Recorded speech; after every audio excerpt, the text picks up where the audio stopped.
Hello everyone, welcome to the video र आजदेखि चाहिँ हामीले यो प्लेलिस्टमा चाहिँ waves in pipes and strings भन्ने च्याप्टर थाल्दैछौँ है त। यहाँनिर भएको सबै इम्पोर्टेन्ट डेरिभेसन्स, सबै important questions, give reasons and सबै इम्पोर्टेन्ट न्युमेरिकल्सहरू चाहिँ म यो प्लेलिस्टमा चाहिँ सबै अपडेट गरिदिन्छु है त। सो आजदेखि चाहिँ हामी अबको भिडियो सिरिजमा चाहिँ सबैभन्दा सुरुमा चाहिँ हामीले इम्पोर्टेन्ट डेरिभेसन्सबाट थालेको छौँ। सबैभन्दा सुरुमा वान अफ द इम्पोर्टेन्ट भनेको क्लोज्ड अर्गन पाइप है त। सो अझै मजाले भन्नुपर्दा stationery waves in closed and open organ pipe भन्ने छ। त्यहाँबाट पनि सब टपिक भनेको क्लोज्ड अर्गन पाइप है त। सो आज हामीले सबै कुरा बुझ्नुपर्ने, क्लोज्ड अर्गन पाइपको बारेमा बुझ्नुपर्ने कुराहरू यहाँनिर बुझ्छौँ है त। अब यहाँनिर चाहिँ हामी के हेर्न आँटेको छौँ भन्दाखेरि हाम्रो मेन टपिक चाहिँ के भन्दाखेरि कुनै पनि अर्गन पाइपमा ओपन कि त क्लोज्ड है, ओपन कि त क्लोज्ड अर्गन पाइपमा स्टेसनरी वेभ कसरी ट्राभल गर्छ र स्टेसनरी वेभले गर्दाखेरि त्यहाँनिर प्रोड्युस हुने डिफ्रेन्ट भाइब्रेसन है, मोड्स अफ भाइब्रेसन पनि हामी यहाँनिर हेर्छौँ है त। सबैभन्दा सुरुमा अब हामीले स्टेसनरी वेभ भनेको के हो, अर्गन पाइप भनेको के हो, क्लोज्ड अर्गन पाइप भनेको के हो भनेर बुझ्नुपर्छ है त। सबैभन्दा सुरुमा स्टेसनरी वेभ भनेको के हो भने यदि कुनै पनि एउटा वेभ है, जस्तो कि यहाँबाट यता गयो है, यहाँबाट यता गयो, त्यस पछाडि त्यो वेभ फर्क्यो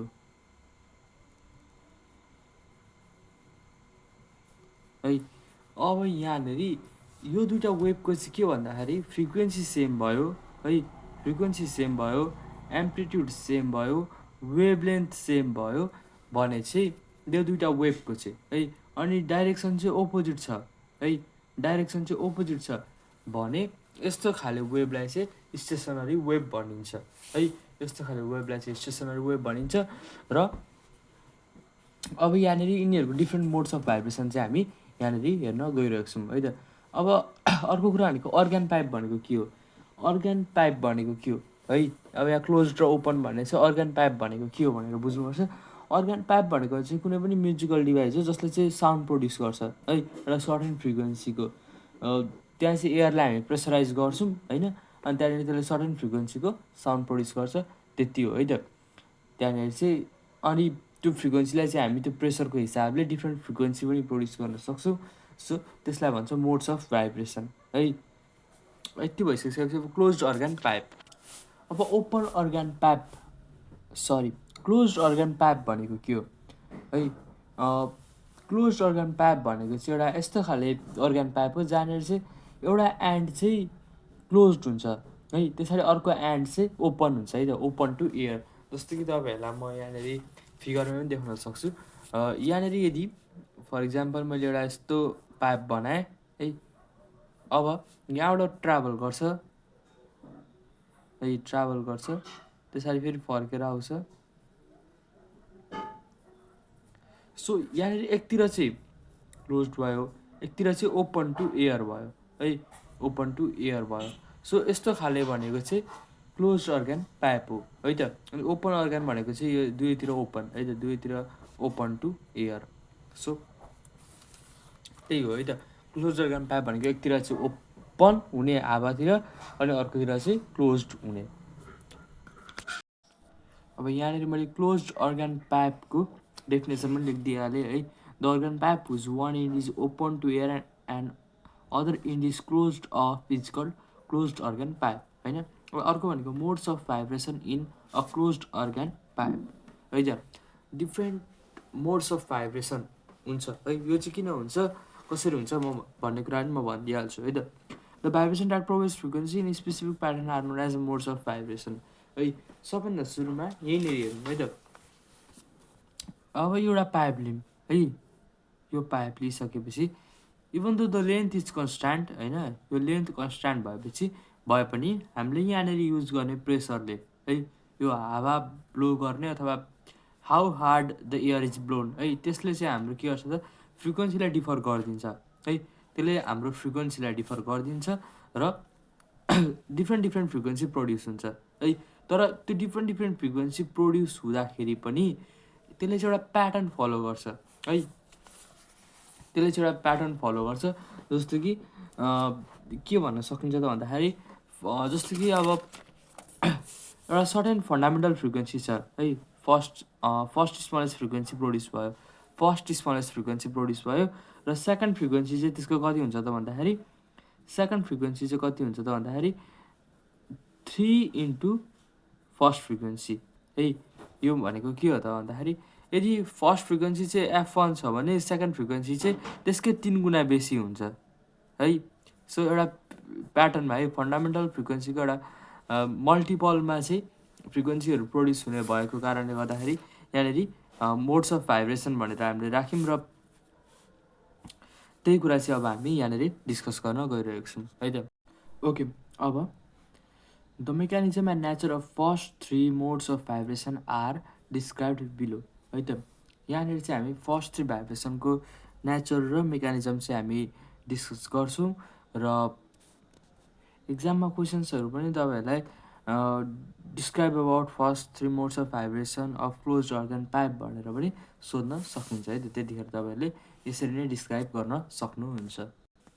अब फर्स्ट मोड अफ भाइब्रेसनको लागि चाहिँ हामीले यो फिगर बनायौँ है। त्यसरी यहाँनिर एउटा पाइप लियौँ, क्लोज्ड अर्गन पाइप, अनि त्यस पछाडि त्यसको लेन्थ चाहिँ एल लियौँ है, यसको लेन्थ एल छ, र सेकेन्ड मोड अफ भाइब्रेसन र थर्ड मोड अफ भाइब्रेसन पनि हामी यत्रै लेन्थको पाइप लिन्छौँ है त। सिम्पली यहाँनिर प्रोड्युस हुने जुन फ्रिक्वेन्सी छ अथवा यो वेभलेन्थ चाहिँ फरक फरक हुन्छ है त। अब यो लेन्थमा यो भनेको नोड हो है, र यो ठुलो सबभन्दा ठुलो ग्याप चाहिँ के हो त, एन्टिनोड हो है त, नोड र एन्टिनोड। अब यदि तपाईँहरूले यहाँनिर यो किन एल भनेको चाहिँ λ/4 भनेर यदि सोच्नुभयो भने चाहिँ कस्तो हुन्छ भन्दाखेरि, हामीले योभन्दा अगाडि स्टेसनरी वेभमा के पढेको थियौँ त भन्दाखेरि, कुनै पनि एउटा नोडदेखि अर्को नोडसम्मको डिस्टेन्स कति छ, λ/2 छ है। अब यो भनेको त एउटा नोडदेखि अर्को नोडसम्मको, तर एउटा नोडदेखि एन्टी नोडसम्मको डिस्टेन्स चाहिँ कति हुँदो रहेछ त, λ/4 हुँदो रहेछ है। सो यहीँबाट चाहिँ हाम्रो यो एल भनेको चाहिँ λ/4 आएको हो है त। ओके, अब first mode of vibration, if a node at closed end an antinode at an open end, यो भनेको चाहिँ के भन्दाखेरि, कुनै पनि एउटा स्टेसनरी वेभको एउटा नोड चाहिँ क्लोज्ड एन्डमा र अर्को नोड चाहिँ ओपन एन्डमा छ भने त्यस्तो खालेलाई चाहिँ फर्स्ट मोड अफ भाइब्रेसन भन्छ है। त्यस्तो खाले वेभ बनिएको छ भने चाहिँ त्यस्तोलाई चाहिँ के भन्छ त, फर्स्ट मोड अफ भाइब्रेसन भन्छ होइन।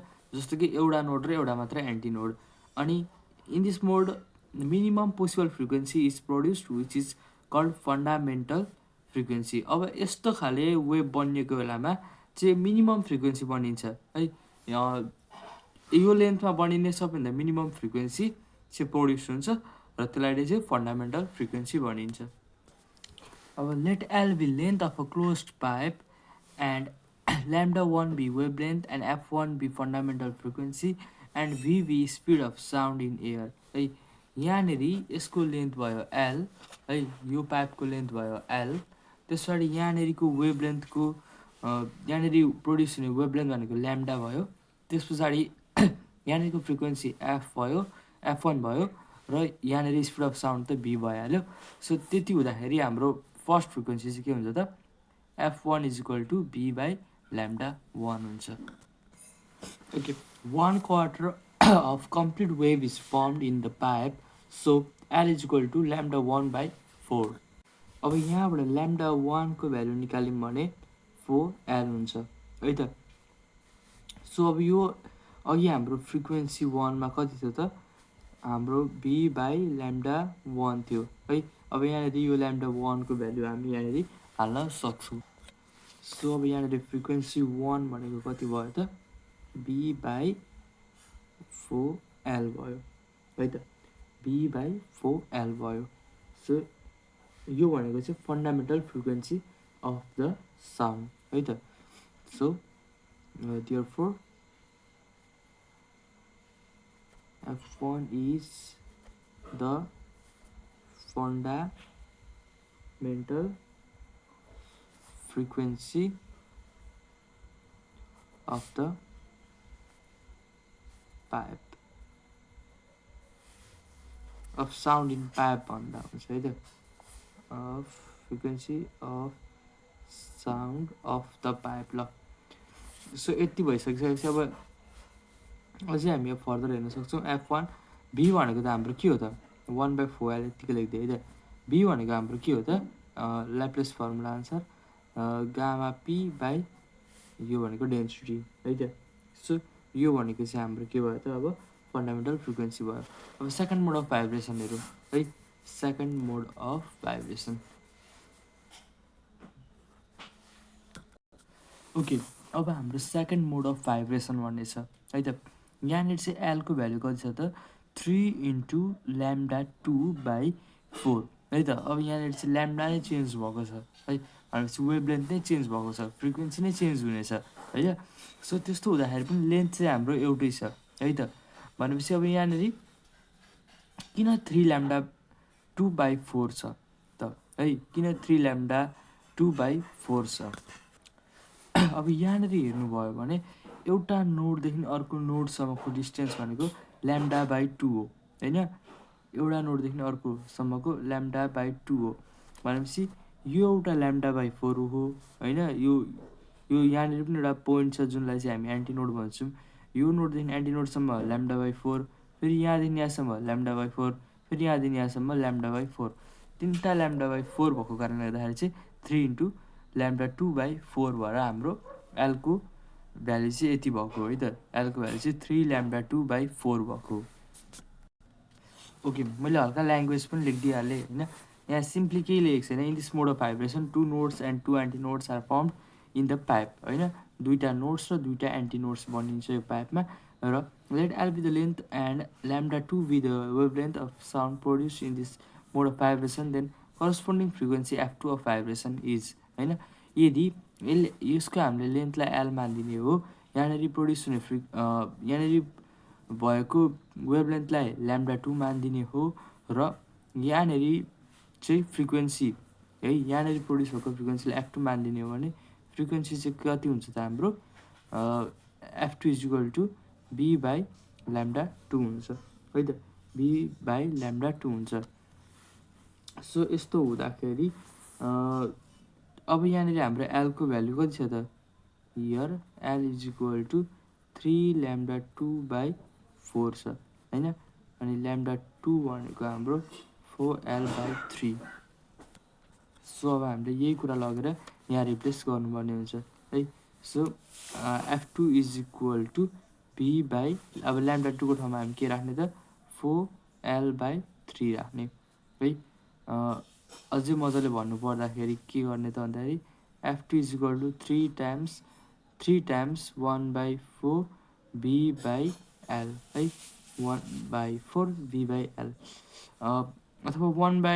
अथवा B/4L भन्दा पनि भयो है B/4L भन्दा पनि भयो र त्यो भनेको चाहिँ कति हो त है B/4L भनेको चाहिँ कति हो त यहाँनिर हाम्रो कति छ त F1 छ है यसलाई इक्वेसन 1 सपोज गरिदिइराखौँ यहाँनिर हेर्ने हो भने B/4L भनेको F1 छ है यहाँ पनि कति आयो त B/4L आयो होइन यतिलाई हामीले F1 भनेर लेख्न सक्छौँ F2 is equal to 3 into F1 so यहाँनिर फ्रिक्वेन्सी अर्को सेकेन्ड फ्रिक्वेन्सी चाहिँ फर्स्ट फ्रिक्वेन्सीको 3 टाइम्स हुँदो रहेछ है थ्राइस हुँदो रहेछ भनेर बुझ्यो ओके यो चाहिँ अब हाम्रो थर्ड मोड अफ भाइब्रेसन भयो है यहाँनिर चाहिँ के हुन्छ त भन्दाखेरि तिनवटा नोड्स र तिनवटा एन्टी नोड्स हुन्छ सो यहाँबाट एउटा यहाँनिर नोड्स फर्म हुन्छ सो यसरी गयो माथि अनि र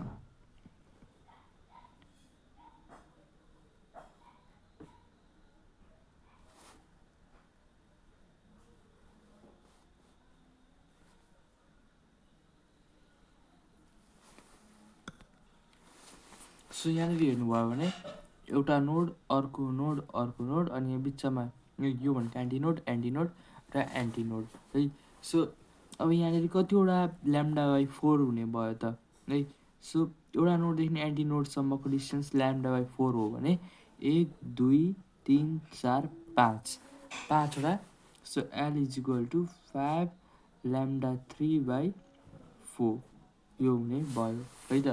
सो अब यहाँनिर हल्का डेफिनेसन्स एन्ड केही ल्याङ्ग्वेजहरू लेखेर हामी यसको नि अघि बढिहाल्छौँ है त। Okay, in this mode of vibration, 3 nodes and 3 antinodes are present. Let L be length of pipe, F3 be frequency, and lambda 3 be the wavelength. है त। अब यहाँनिर फ्रिक्वेन्सी 3 भनेको हाम्रो कति हो त b/λ3 है। अब यहाँनिर ल्याम्डा 3 भनेको चाहिँ कति हो त होइन। सो हियर के छ त भन्दाखेरि लेन्थ भनेको कति हो त 5 इन्टु ल्याम्डा 3/4 है। 5 इन्टु ल्याम्डा 3/4। सो अब ल्याम्डा 3 भनेको यहाँबाट ल्याम्डा 3 भनेको 4 इन्टु L/5 नै 4 इन्टु L/5। सो त्यसरी नै हामी यहाँनिर अब ल्याम्डा 3 को भ्याल्यु पुट गर्न सक्छौँ होइन। So putting value of lambda 3 in frequency 3। So F3 is equal to b/4L/5 भयो है।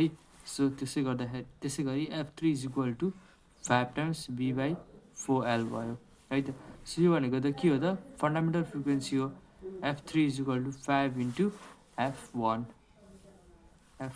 So in this way, the pattern of frequency in the succeeding modes of vibration are 7F1, 9F1, 11F1 त्यसरी बढ्दै बढ्दै जान्छ है त। Fundamental फ्रिक्वेन्सीको odd multiple नै त्यही कुरा यहाँनिर लेखेको छ।